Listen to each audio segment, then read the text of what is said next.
뉴스룸을 시작합니다. 한국토지주택공사 LH 직원 10여 명이 신도시 개발 지역에 땅을 가지고 있는 걸로 드러났습니다. 이번에 발표된 경기도 광명과 시흥지구로 지난 2년 동안 무려 100억 원어치를 사들였습니다. 아시다시피 LH는 신도시 사업을 집행하는 기관입니다. 당연히 내부 정보를 이용했다는 의혹이 뒤따를 수밖에 없습니다. 먼저 안태훈 기자입니다. 국토부와 LH공사는 시흥 신도시 사전 투기 의혹 철저히 조사하라.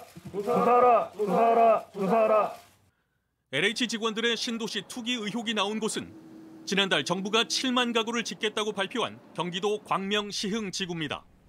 참여연대와 민주사회를 위한 변호사 모임에 따르면 LH 직원 14명은 2018년부터 2년간 이곳의 땅을 집중적으로 사들였습니다. 본인과 배우자, 가족 명의로 산 땅이 2만 3천 제곱미터, 7천 평 정도입니다. 축구장 3개를 합친 것보다 큽니다.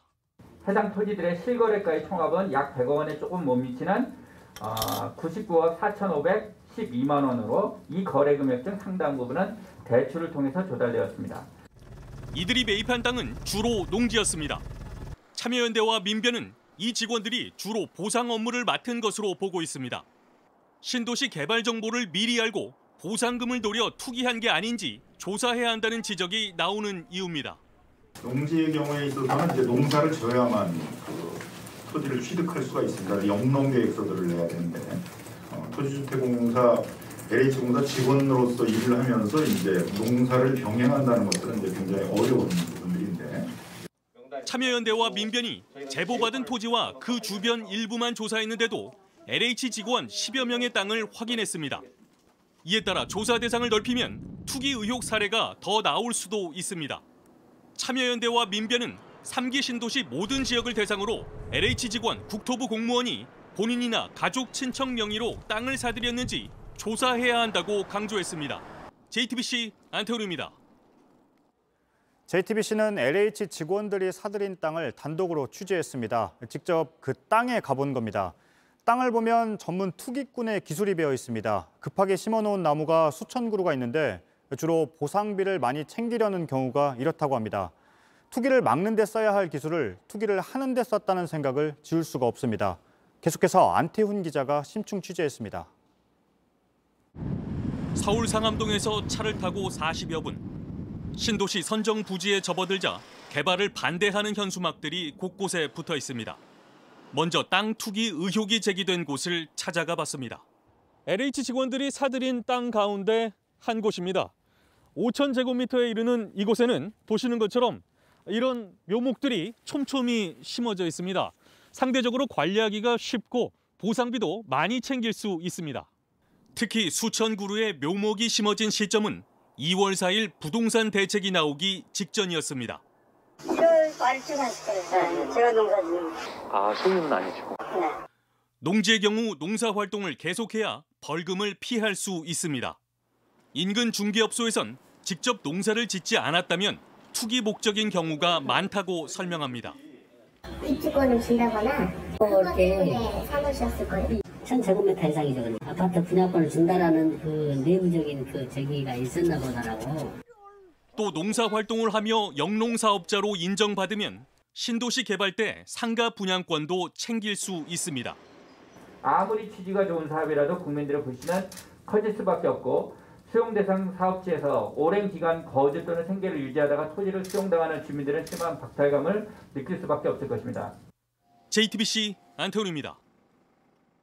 국토부는 LH 직원들이 사들인 땅이 더 있는지 광명과 시흥지구의 모든 땅을 조사하기로 했습니다. 하지만 시민단체는 그걸로 되겠냐는 입장입니다. 3기 신도시 전체를 조사해야 한다는 겁니다. 되돌아보면 이미 앞서도 LH에서 신도시 개발 정보가 새어나간 경우가 있습니다. 그리고 이 불씨는 지난해까지 LH 사장이었던 변창흠 국토부 장관의 책임론으로 옮겨붙고 있습니다. 정세균 총리는 이번 사건을 철저히 조사하고 필요하면 수사 의뢰도 하라고 지시했습니다. 정아람 기자입니다. 2018년 LH 직원 3명은 정부 발표 전에 미니 신도시 도면을 지자체의 통째로 넘겼습니다. 경기도 과천의 신규 택지였습니다. 그런데 LH의 징계 조치는 주의 처분이 전부였습니다.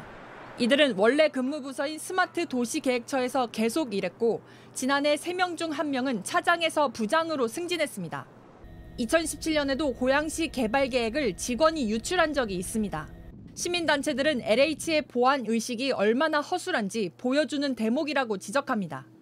이번에 LH 직원들이 광명 시흥 토지를 사들인 때도 변 장관이 LH 사장이었던 시기와 겹칩니다. 변 장관이 책임에서 자유로울 수 없다는 지적이 나오는 이유입니다. LH의 직원들은 항상 이런 이제 개발 예정지에 대한 정보에 노출되거나 투기 이런 것들에 이제 빠질 가능성이 많단 말이에요. 부패 방지나 그런 청렴 강화를 위한 시스템들이 잘 작동되지 않는다. LH는 이번에 땅을 산 것으로 확인된 직원 12명은 직무에서 배제했다고 밝혔습니다. 이어 위법 사항이 발견되면 징계하고 고발도 검토하겠다고 밝혔습니다. 국토부도 광명 시흥지구의 모든 필지를 대상으로 전수조사를 하기로 했습니다. LH 직원이나 가족이 산 땅이 더 있는지 보겠다는 겁니다. 하지만 시민단체들은 국토부와 LH 조사만으로는 의혹이 풀리기 어려울 거라고 봅니다. 이 때문에 수사기관이 나서 3기 신도시 전체를 대상으로 투기 의혹을 조사해야 한다는 지적이 나옵니다. JTBC 정아람입니다.